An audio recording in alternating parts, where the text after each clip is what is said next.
I wouldn't wish it on my worst enemy.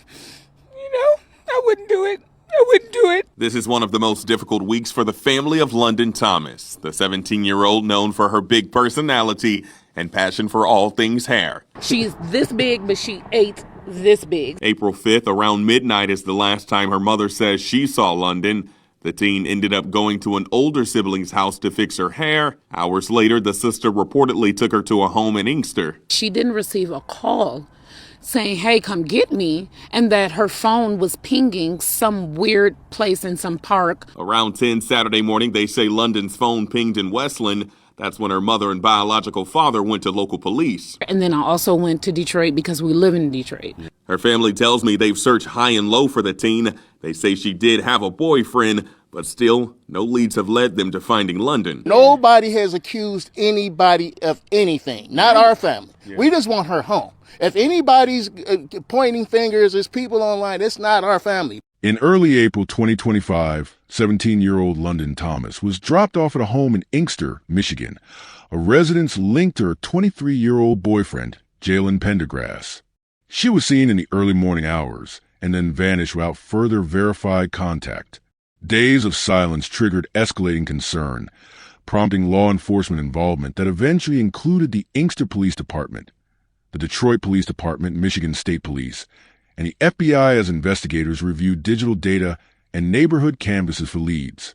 A cell phone's last digital signal guided searchers into uncertainty, propelling inquiries through multiple jurisdictions. Nearly 3 weeks later, authorities located her remains inside a sealed plastic bin within an SUV in Southfield, Michigan, a discovery that shifted the case from a missing person investigation to a homicide inquiry.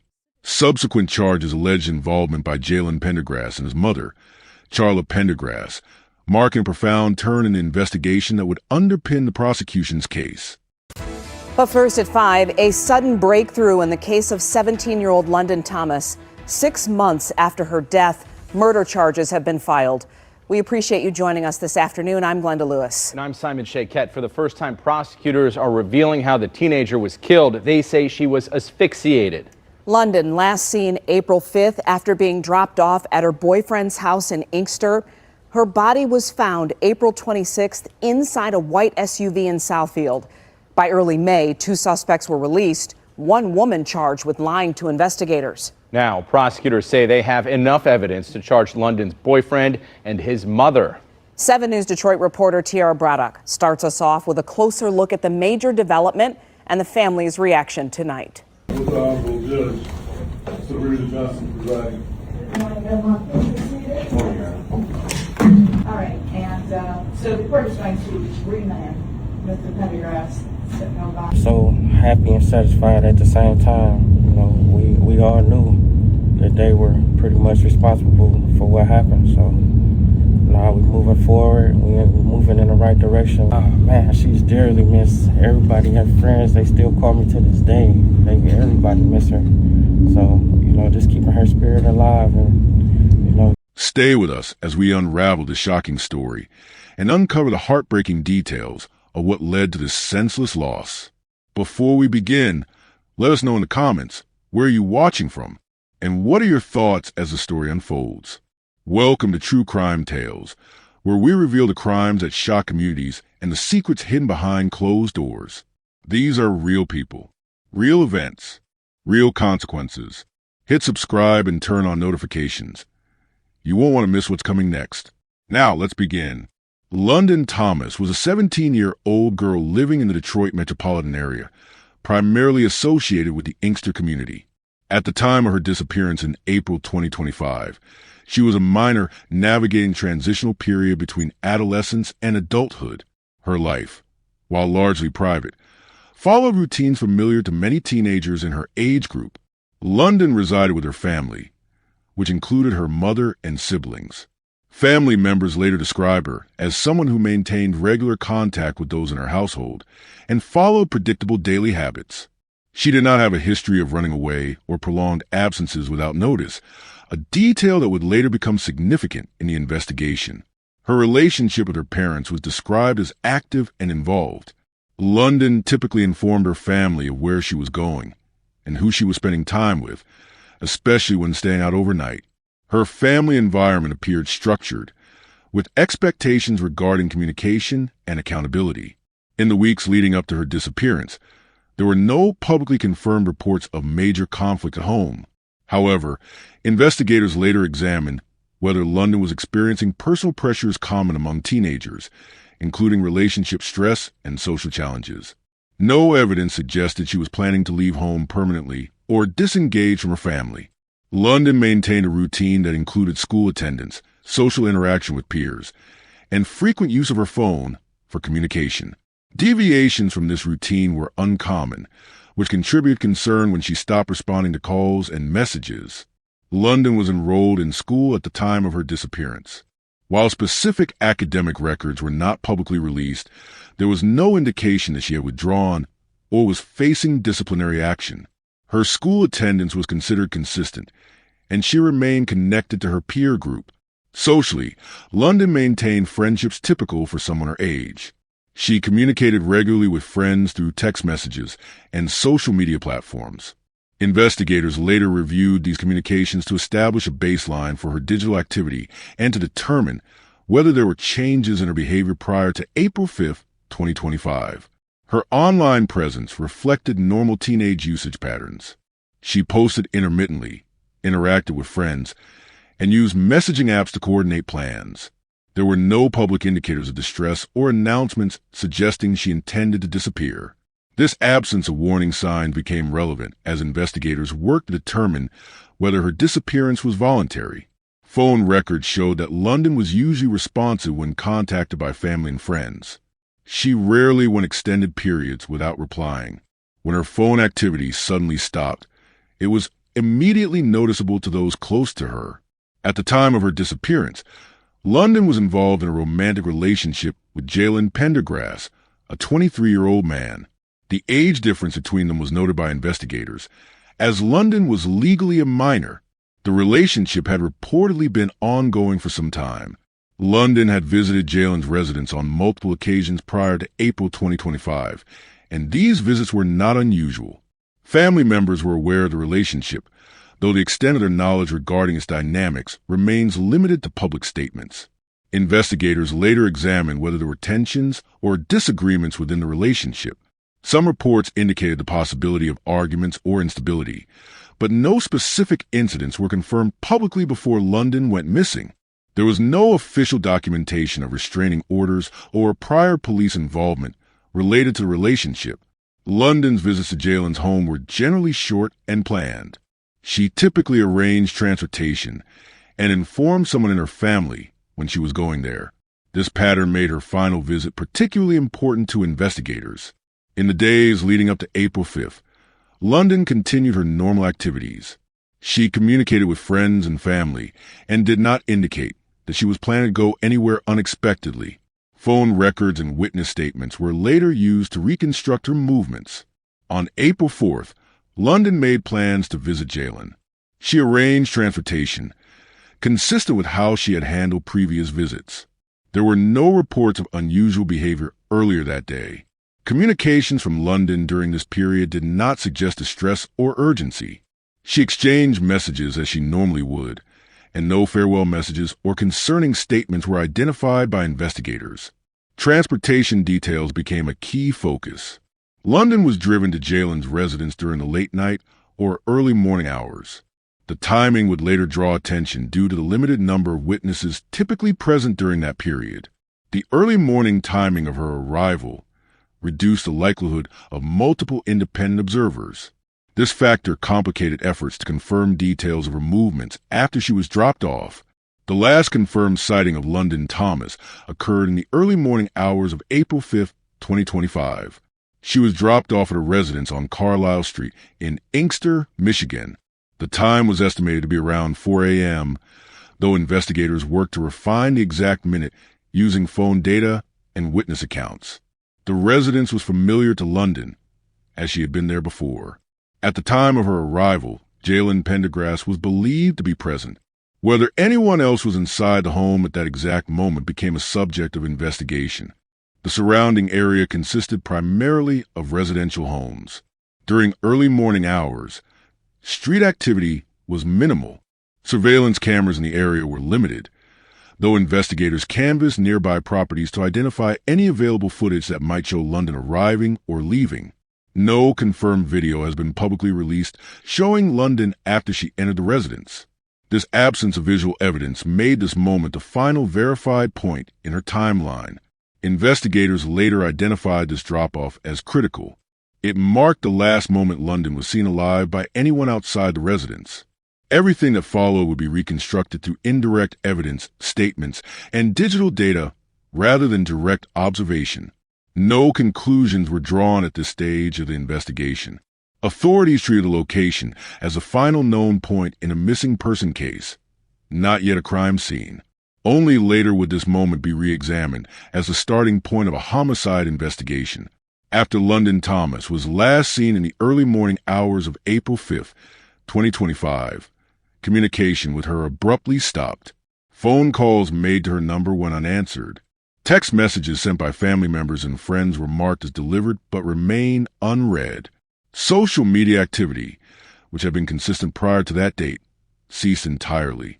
There were no outgoing calls, no messages sent, and no visible online presence that could indicate her location or state of mind.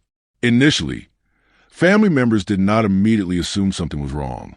London was a teenager who occasionally spent time away from home, sometimes staying with friends or acquaintances. At first, the lack of response was attributed to routine explanations: a drained phone battery, sleeping late, or choosing not to check messages. These assumptions delayed the realization that her silence was abnormal. As hours turned into days, concern increased. Attempts to reach London expanded beyond phone calls. Family members contacted people she was known to associate with, including friends and her boyfriend. None of those contacted could confirm recent contact with her or provide a verified location.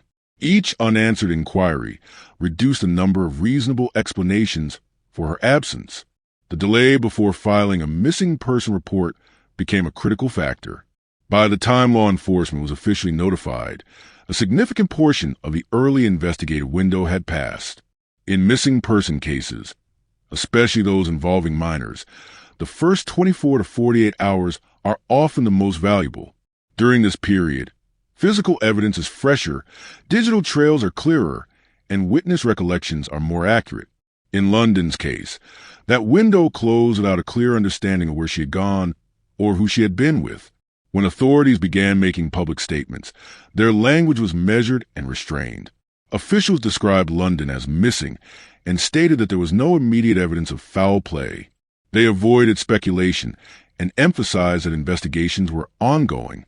This approach reflected standard procedure in the early stages of a missing person case. We begin tonight with a desperate search for a missing teenager whose family believes she could be in danger. Good evening and welcome to 7 News Detroit at 11. I'm Carolyn Clifford. Tomorrow marks 1 week since London Thomas was last seen. She left her home in the area of Margarita and 5 Points on the city's west side. She went to visit her boyfriend in Inkster. 7 News Detroit reporter Carly Petrus has the plea for answers as loved ones pray for her safe return. I'm here on Carlisle Street in Inkster. This is where 17-year-old London Thomas was last seen. Her family handing out these flyers to try to stir up some leads in her disappearance. I can't do nothing without my daughter. Desperate pleas coming from a father to find his 17-year-old daughter. It's been the hardest thing I ever had to face in my life. I've been out days looking by myself, no help, no nothing. Cedric Salisbury says his oldest daughter, London Thomas, has been missing since Saturday. He says it's not like her to just disappear for a few days. London is not a runaway. London calls me every day. Me and my daughter are like this. She called me for everything. This is not normal behavior for her. Police say London was last seen with her boyfriend on Carlisle Street in Inkster, wearing pink Croc shoes, black leggings, and a dark-colored hoodie. She has a tattoo on her left side of her neck of a colorful butterfly. Friends and family coming together Friday to support each other during this difficult time. That's my baby. London's grandmother, Justina Martin, believes the teen could be in danger based off data from a shared cell phone plan that shows her phone was last active behind a school in Westland. Why do you believe that? because she was let out at one place and her phone was at another place. So it's that phone, that ping is what... That ping, and I know my grandchild, she would have called me or her father. Inkster Police Chief Tamika Jenkins tells me they can only share limited information at this time, but they're committed to transparency and will provide updates when they're available, asking anyone who has information to call the department or FBI. I need answers. I need to know where she at. London's family says no matter what, they're determined to bring her home. We're not going to quit. We're not going to quit.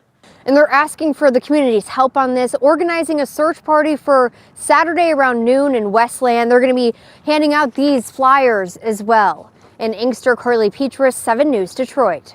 Particularly when limited confirmed information is available. However, behind the scenes, investigators were already aware that the lack of communication, combined with London's age and the duration of her absence, placed the case into a higher risk category. The absence of clarity during the earliest hours created challenges that would shape the entire investigation. Once the missing person report was formally filed, local law enforcement initiated standard investigative protocols. Officers documented the last confirmed sighting of London Thomas and gathered basic identifying information, including recent photographs, clothing descriptions, and known routines. Interviews with immediate family members followed. Investigators focused on establishing a timeline, when London was last seen, who she was with, and whether she had expressed plans to travel or stay elsewhere. Family members were asked about her behavior in the days leading up to her disappearance, including any arguments, changes in mood, or unusual requests. Police then made contact with known associates, friends, classmates, and her boyfriend were questioned to determine when they last spoke with London and whether she had mentioned plans or concerns. These interviews were primarily informational at this stage, aimed at gathering data rather than assigning suspicion. During this phase, no arrests were made and no individuals were publicly named as suspects. The case remained classified as a missing person investigation. As days passed without verified sightings or communication, the investigation expanded. The Michigan State Police became involved to provide additional resources, including analytical support and access to broader databases. Their involvement signaled that the case had escalated beyond a routine disappearance. Federal assistance followed. The FBI joined the investigation due to London's age and a possibility that her disappearance could involve interstate movement or criminal activity. Federal agents assisted with digital analysis and coordination between agencies. One of the most significant investigative tools used during this phase was cell phone data. Authorities obtained records related to London's phone activity, including location pings and connection logs. These records indicated the last areas where her phone had been active. While phone data does not provide exact locations, it can establish general geographic zones. Investigators identified specific areas of interest based on these pings. Neighborhoods and surrounding regions were searched, and those locations became focal points for further inquiry. Each location was evaluated based on proximity to London's last known movements and the individuals connected to those areas. The geographic narrowing of the search marked a shift in the investigation. It suggested that London's disappearance was not random and that her movements could be traced to a limited area. As the investigation continued, authorities turned to the public for assistance. Press conferences were held to share basic details and request information. Officials released London's photograph and described her last known clothing, urging anyone with relevant knowledge to come forward. Community members organized search efforts, distributing flyers and canvassing neighborhoods. Volunteers searched parks, vacant lots, and nearby streets, focusing on areas identified by investigators. While these efforts did not immediately produce results, they expanded awareness and increased the likelihood that someone with information might come forward. Tip lines were established, allowing the public to report information anonymously. Law enforcement received multiple tips, some of which were unrelated or unverified. Each tip required evaluation, adding volume and complexity to the investigation. Despite increased visibility, no confirmed sightings were reported during this period. The absence of new information further complicated efforts to locate London and increased pressure on investigators to reassess their approach. As interviews continued, investigators began to notice inconsistencies. Some statements provided by individuals close to London changed over time. Details regarding timelines, locations, and interactions did not always align with phone records or with statements from others. Gaps in alibis became apparent. Certain periods of time could not be clearly accounted for, and explanations lacked supporting evidence. These gaps did not immediately indicate criminal behavior, but they raised questions that required further examination. Phone activity also presented conflicts. Data suggested movement patterns that did not match verbal accounts. Investigators compared digital records with witness statements, identifying discrepancies that could not be easily explained. These inconsistencies prompted a shift in focus. While the case remained officially classified as a missing person investigation, internally, investigators began considering alternative possibilities. The assumption that London had left voluntarily became less likely as evidence accumulated. Gradually, attention narrowed toward specific individuals who had been among the last to see or communicate with her. This shift occurred quietly, without public announcement, as authorities worked to verify facts before taking further action. At this point, the investigation entered a new phase. What had begun as a search for a missing teenager was evolving into something more complex, driven by unanswered questions, conflicting information, and evidence that suggested London's disappearance was not accidental. As the investigation into London Thomas's disappearance entered its second week, law enforcement began narrowing its focus. While officials continued to classify the case as a missing person investigation publicly, internal attention increasingly centered on Jalen Pendergrass, the last known person to see London alive. This shift did not happen abruptly. It developed through a combination of proximity, statements, and emerging inconsistencies. Jalen Pendergrass lived at the Inkster residence, where London was dropped off in the early morning hours of April 5, 2025. This location became central to the case because it represented the final confirmed point in London's movements. Investigators established that London arrived at the residence around 4 a.m. and did not leave under her own power afterward. No verified sightings placed her anywhere else after that time. In the initial days following the missing person report, Pendergrass cooperated with law enforcement. He agreed to speak with investigators and provided a version of events describing London's visit. According to his statements, London left the residence later that morning. He did not report any disturbance or unusual activity. At face value, his account aligned with what investigators often hear in early missing person cases. However, as detectives compared Pendergrass's statements with digital and physical evidence, discrepancies began to surface. Phone records did not support certain aspects of his timeline. Location data failed to confirm movements he claimed to have made. Additionally, no independent witnesses or surveillance footage corroborated his version of London leaving the residence. Each inconsistency alone was not decisive, but collectively they raised concern. Investigators also noted that London's phone activity ceased shortly after she arrived at the Inkster location. No outgoing messages, calls, or location updates were recorded afterward. This absence of digital activity contradicted claims that London left voluntarily or continued her day normally. As interviews continued, Pendergrass's statements showed subtle changes. Time estimates shifted. Details were clarified, then revised. Investigators documented each variation carefully, comparing them against available evidence. At this stage, law enforcement did not publicly accuse him of wrongdoing. Instead, they officially identified him as a person of interest, a designation that allowed investigators to focus resources without filing charges. Public reaction to this designation was immediate. Media outlets reported the development, and attention intensified around Pendergrass and his residence. Law enforcement responded by maintaining precise language. Officials repeatedly stated that a person of interest is not a suspect and emphasized that the investigation was ongoing. This careful wording reflected both legal caution and the incomplete nature of the evidence at that time. Despite the public scrutiny, investigators continued working methodically behind the scenes. Their objective was not confirmation bias, but verification. Every new lead was tested against known facts, and every statement was re-examined as new information emerged. The investigation reached a turning point following the receipt of a critical tip. The information did not come from public speculation or media reporting, but but from an individual with knowledge of events that had not been disclosed publicly. Authorities did not immediately act on the tip. Instead, they began a verification process designed to confirm its reliability before taking further steps. Investigators cross-referenced the tip with existing data. They examined timelines, phone records, and vehicle registrations.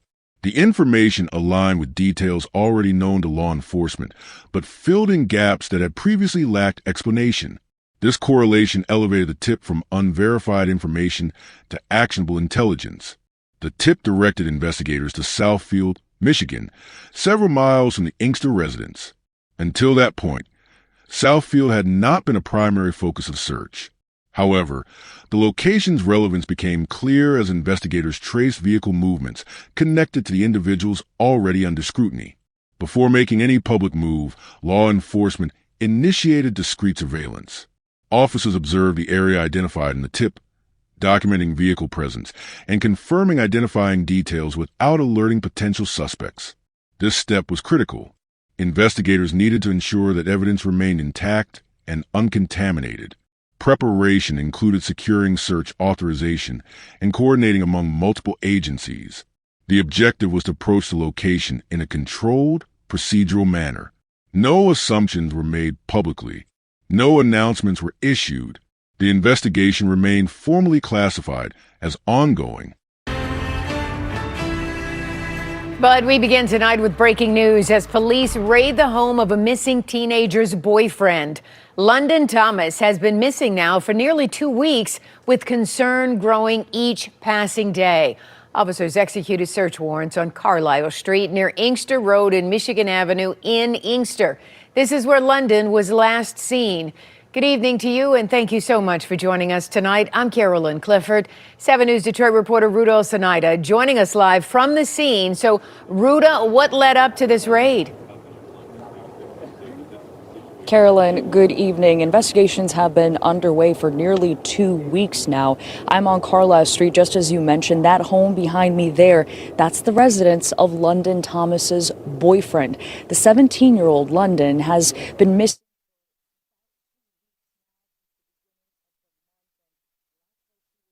Was at this very residence with that very boyfriend. Finally, enough evidence for police to head inside and collect what they can. Police, the FBI have been on scene here for hours. Inkster police telling me that they're here looking for DNA evidence specifically based on some concerning info they found during phone extractions, adding they will update us as soon as they have enough information to make an official arrest. Now, earlier in the investigations, police have said they are looking into this as possible foul play. And while family says they're not surprised investigations have led police here, they're heartbroken with how uncooperative they say this boyfriend has been. All of these lies just to push us away from what we're trying to do. And more stuff is coming up.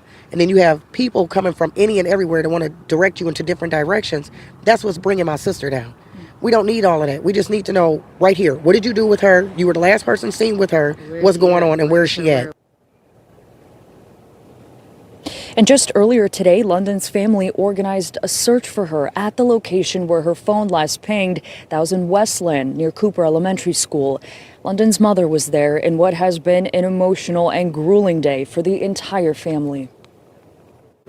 I don't care about money. I don't care about anything besides my daughter being back in my home, alive, safe, and well. Now, there still have been some crews going in and out of that house again for hours. And with London's 18th birthday just next month, family tells me they hope they can all celebrate together with London. If you know anything, be sure to reach out to police. You can submit any of your tips anonymously to Crime Stoppers. That number, 1-800-SPEAK-UP. Live in Inkster, I'm Ruda Osanida, 7 News Detroit. Certainly hard to imagine what that mom and that family is going through while they search for London. Sure hope they get some answers there tonight. Thank you so much, Ruda, for the live report. And we want you to stay with 7 News Detroit as we continue to follow the search for London Thomas. We will bring you the very latest developments on air and online at WXYZ.com.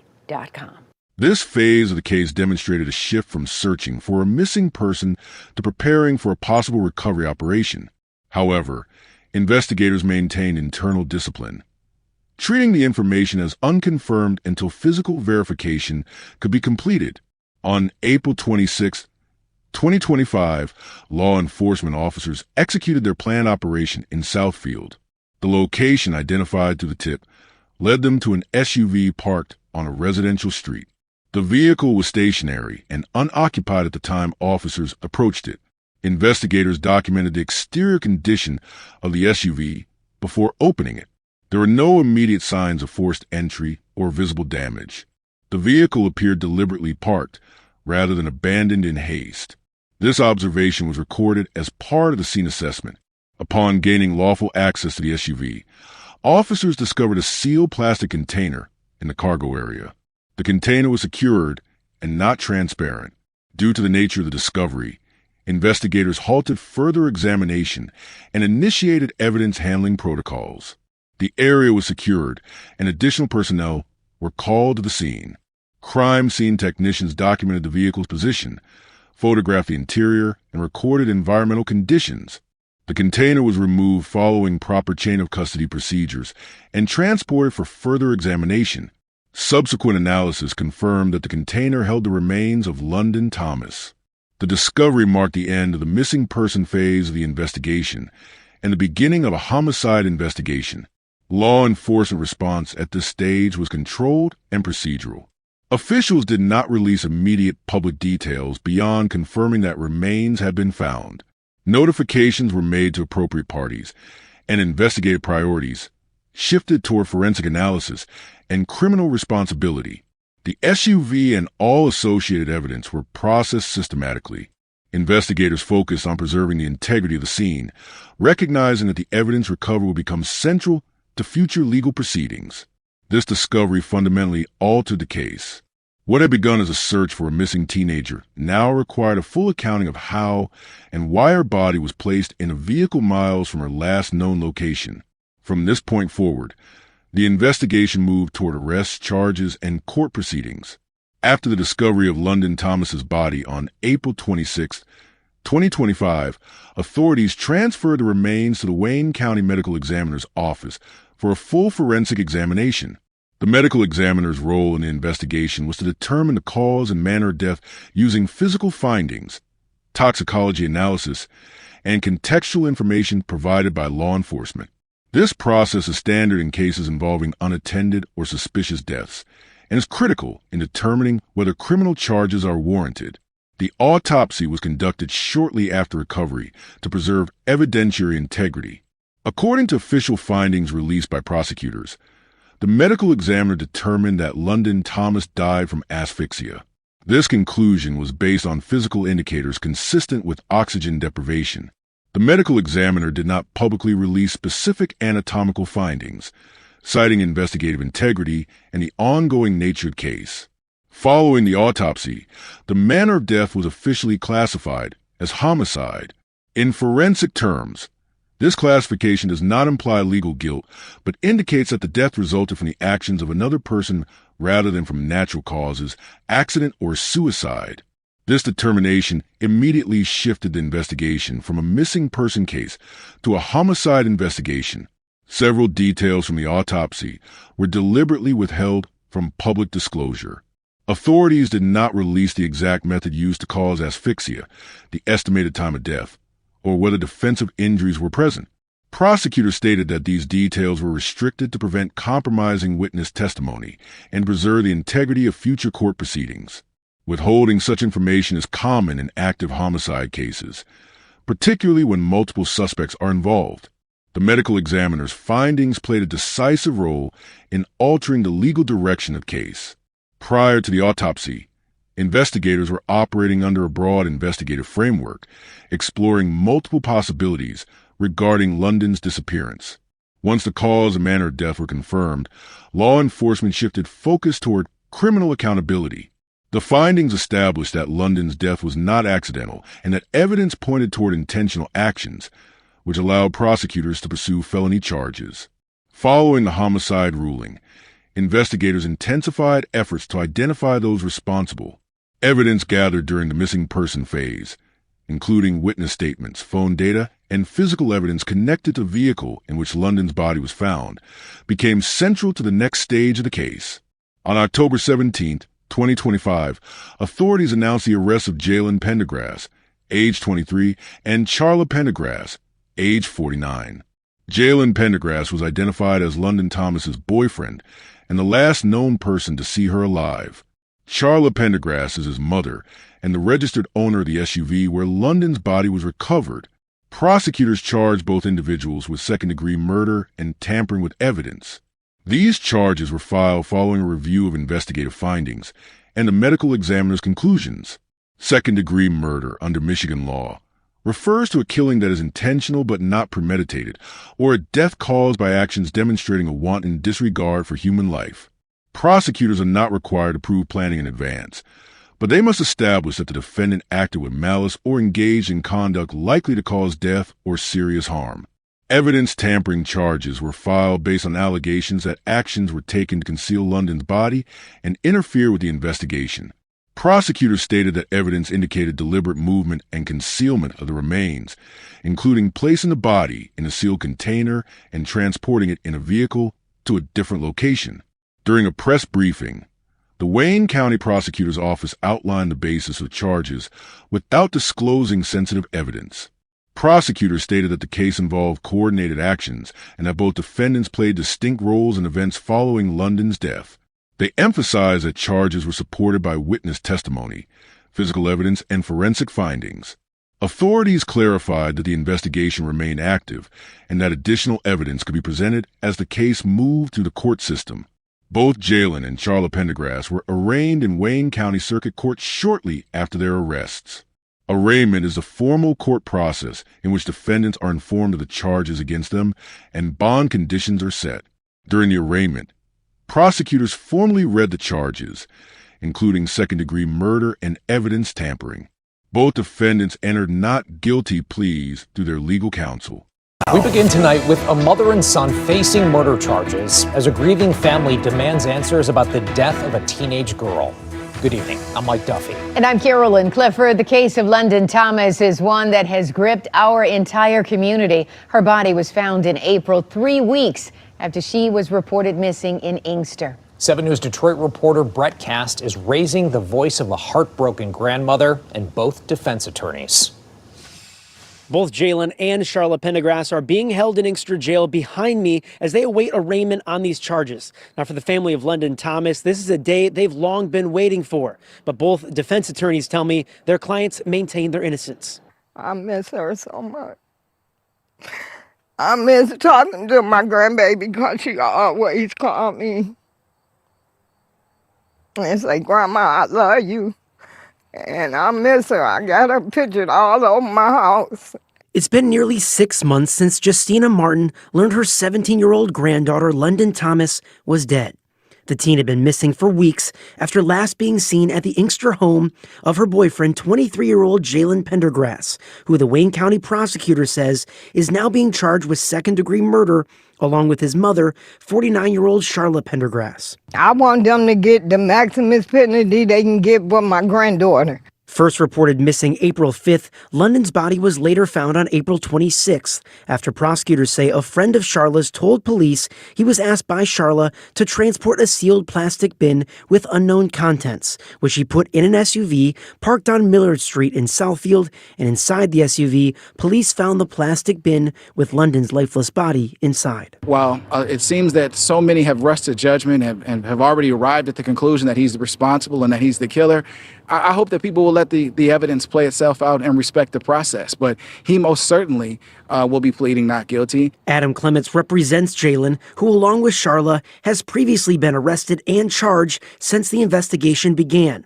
However, those charges were later dropped, but none rose to the level of second-degree murder. I want to see what the new evidence is that they all of a sudden have come forth in the middle of the night to arrest these folks and say, "We're here now, we've got a case." What's the evidence? As both Jalen and Charla maintain their innocence, London's family is still mourning and still pleading for justice. I've been praying for this day to come, and I pray to God that they get what they got coming in court.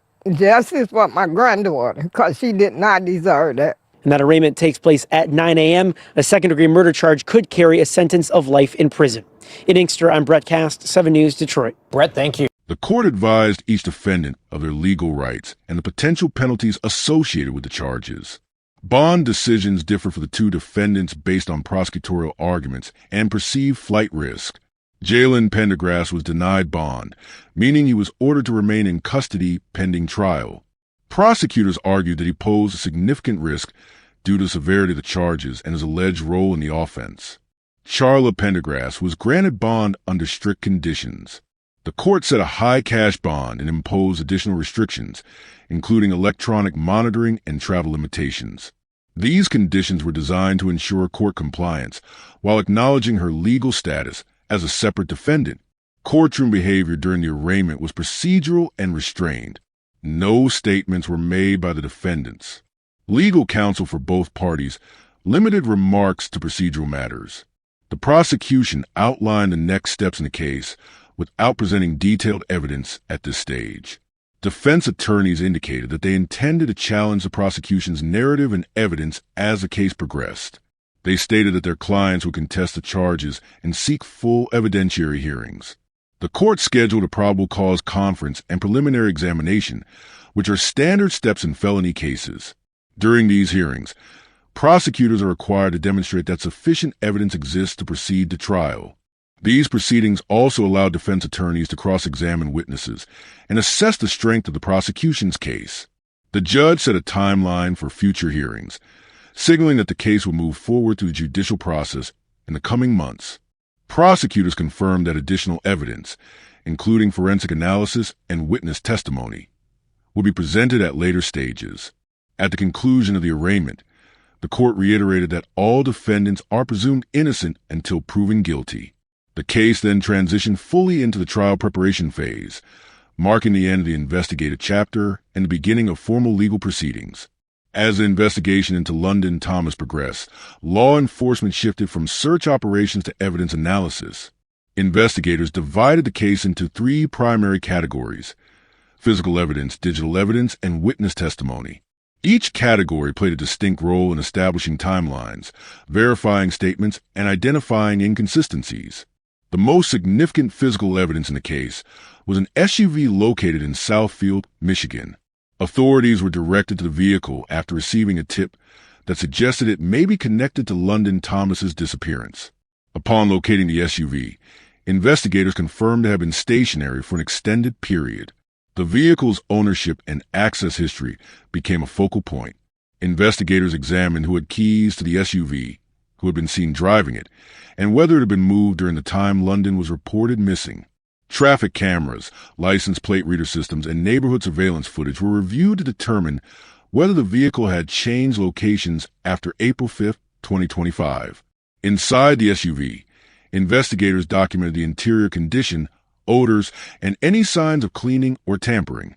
The absence or presence of forensic markers helped determine whether the vehicle had been used solely for transport or as a temporary concealment site.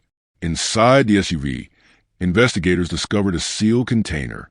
This container became central to the homicide investigation. Its size, material, and sealing method were documented in detail. Law enforcement analyzed whether the container was commercially purchased, repurposed, or modified after acquisition. Investigators also focused on who had access to the container before and after London's disappearance. Fingerprint analysis, trace evidence, and handling marks were examined to establish who may have interacted with it. The method used to seal the container was analyzed for signs of planning or concealment. The placement of the container within the vehicle was also considered. Investigators assessed whether the container could have been moved by one person or required assistance, which later informed theories about multiple participants. The SUV's location in Southfield raised additional questions. Investigators examined why that specific area was chosen and whether it held any personal connection to the suspects. The surrounding environment was evaluated for visibility, foot traffic, and the likelihood of detection. Geographic profiling helped determine whether the location was selected deliberately or out of convenience. The distance between Inkster, where London was last seen, and Southfield was measured to establish travel timelines and fuel usage. Investigators also reviewed whether the vehicle had been parked in other locations before arriving at its final position. Digital evidence became critical in reconstructing London Thomas's final movements. Investigators analyzed phone pings from her device to determine the last known locations where her phone connected to cell towers. These pings placed her phone in specific geographic zones after she was last seen. Law enforcement also examined whether the phone remained powered on, entered airplane mode, or stopped transmitting altogether. Any movement of the phone after London's disappearance was carefully compared to suspect statements. Additionally, investigators analyzed whether the phone traveled independently of London, suggesting it may have been handled by someone else. The timing of the final ping became a reference point for narrowing the window in which the crime occurred.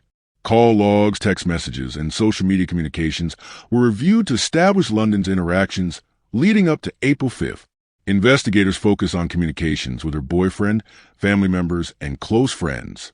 Deleted messages and gaps in communication were noted.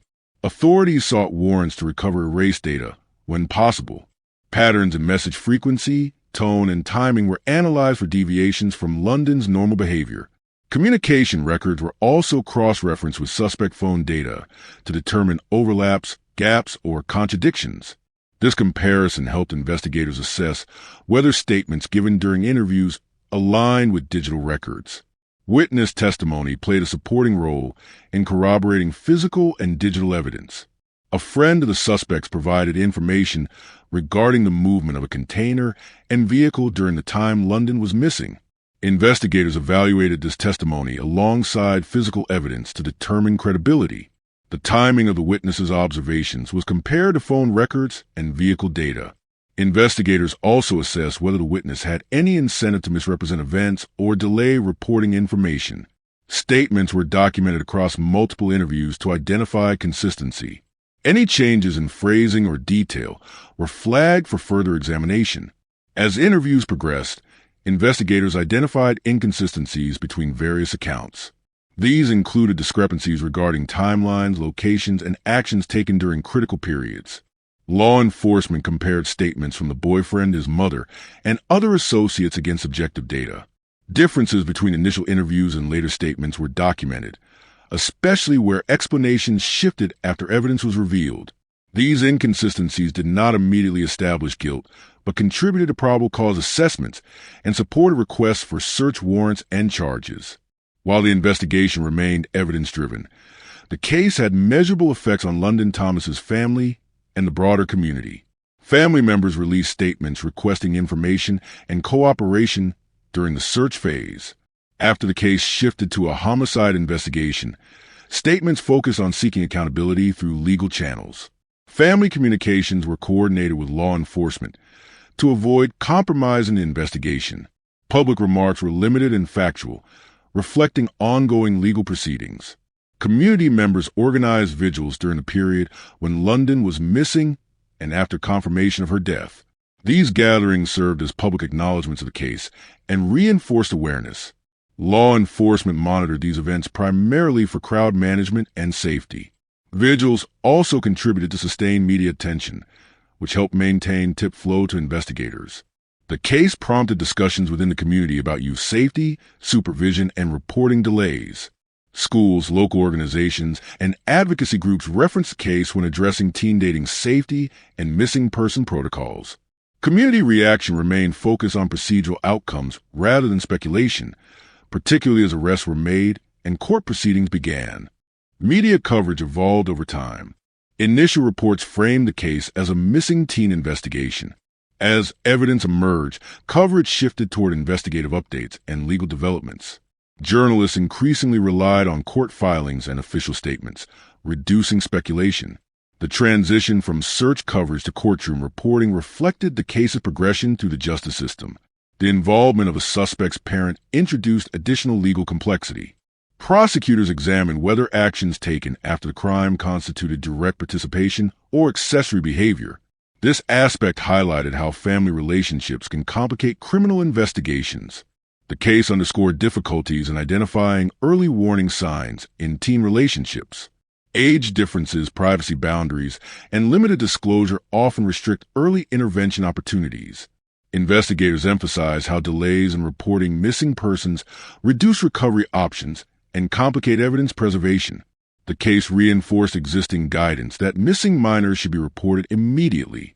The investigation demonstrated the value of coordination between local police, state authorities, and federal agencies. Shared data systems, combined resources, and unified command structures contributed to evidence development and case resolution. Although prosecutors have outlined key elements of the case, including the recovery of London Thomas's remains in a sealed container inside an SUV and the charges against Jalen Pendergrass and Charla Pendergrass, not all evidence gathered during the investigation is part of the public record. Law enforcement agencies withhold certain investigative materials during ongoing prosecutions to preserve trial integrity and avoid influencing potential jurors. There are elements of the evidence that remain undisclosed. Certain forensic analyses, including full toxicology results, detailed autopsy reports beyond cause and manner of death, and examination of the container where the body was found, have not been publicly released. Surveillance footage or phone location data used to reconstruct timelines or corroborate witness statements has not been shared publicly. Full interview transcripts with key witnesses, including the individual who provided information about the seal bin and law enforcement interviews with both defendants, have not been made available. These undisclosed materials could clarify aspects of the case that remain opaque, including the sequence of events between April 5th and April 26th and how investigators narrowed their focus to the two defendants. As of now, prosecutors have formally charged Jalen and Charla Pendergrass with second-degree murder and tampering with evidence, alleging both individuals participated in the homicide of London Thomas and attempted to conceal the crime. What has not been publicly established in detail is the defendant's motive. The prosecution's filings do not outline a clear motive in the documents released to the public. Media reports identify the relationship between London and Jalen, but do not explain why violence occurred. Statements from law enforcement emphasize a concealment effort and alleged deception, but the precise rationale behind the alleged killing has not been disclosed. Motive in criminal cases is often pieced together through actions, communications, and prior documented conflicts. In this case, such data has not been made public, leaving the reasons behind the alleged homicide unclear. The publicly known narrative is based on law enforcement statements and limited witness input. One individual, described as a friend of Charla Pendergrass, provided critical information about the movement of the sealed plastic bin that contained London Thomas's remains. It is likely that additional eyewitnesses or individuals with relevant information have not been publicly identified. Neighbors or residents near the Inkster or Southfield locations may have observed activity but have not been publicly cited. Friends or associates of London or the defendants who may know about interactions leading up to the disappearance have not been disclosed. Digital contacts whose messages, calls, or social media interactions could clarify timelines or motives have not been revealed. Law enforcement typically interviews all individuals connected to a case, but only selected information is shared publicly.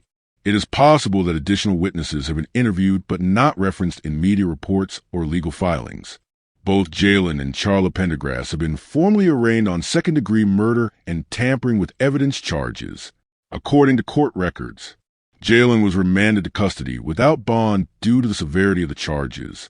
Charla was released on a high cash bond pending future court dates. A probable cause conference was scheduled to determine whether sufficient evidence exists to proceed to trial. These steps indicate that the case remains in the pretrial phase. Neither defendant's trial has started, and no plea has been publicly documented at this stage. The charges carry potential penalties that include life imprisonment for the murder charge and significant prison time for evidence tampering. The next legal steps include preliminary hearings and probable cause review, discovery exchanges between prosecution and defense, pretrial motions, including challenges to the admissibility of evidence, trial proceedings where the prosecution must prove the charges beyond a reasonable doubt and the defense may challenge evidence or present alternative interpretations. Because these proceedings are ongoing, many aspects of the case, including witness testimony, evidence presentation, and legal arguments, remain pending. As of the most recent court filings, the London Thomas murder case remains active. Both defendants face felony charges, and initial arraignments have occurred. No trial or verdict has been documented. Prosecutors are preparing to move forward, and key legal milestones, including probable cause hearings and discovery, are underway. The involvement of multiple law enforcement agencies, local police, state police, and federal authorities reflects the complexity of the investigation and the procedural steps required to build a prosecutable case. In the legal process, the charges against Jalen and Charla Pendergrass must be tested through the judicial system. The probable cause conference will confirm whether there is a legal basis to proceed to trial. Discovery will provide both sides access to evidence, and pretrial motions may shape which materials are admissible. If the case proceeds to trial, the prosecution must prove beyond a reasonable doubt that the defendants committed the crimes. The defense may challenge evidence or provide alternative interpretations of the facts. Witness testimony, forensic analysis, and documentary evidence will be examined in court. Possible outcomes include conviction, acquittal, plea agreements, or dismissal of charges, depending on the evidence and legal arguments.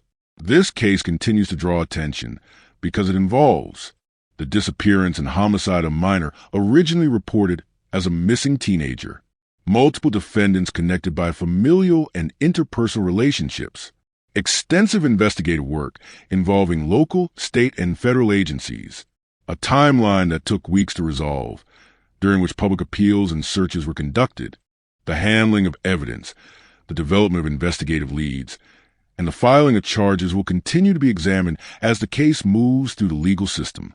London Thomas, 17, was reported missing after last being seen on April 5, 2025.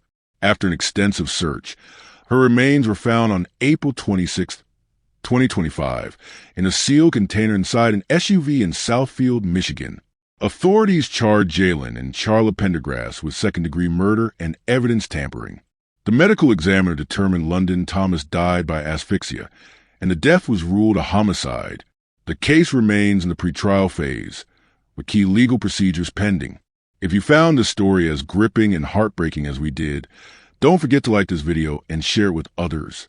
And if you want to hear more true crime stories that uncover the mysteries behind these tragic events, make sure to subscribe to our channel and turn on the notification bell. You won't want to miss our latest stories, updates, and discussions. Thank you for joining us on this journey to seek justice and explore the truth. Together, we can make a difference. Until next time, stay safe and stay aware.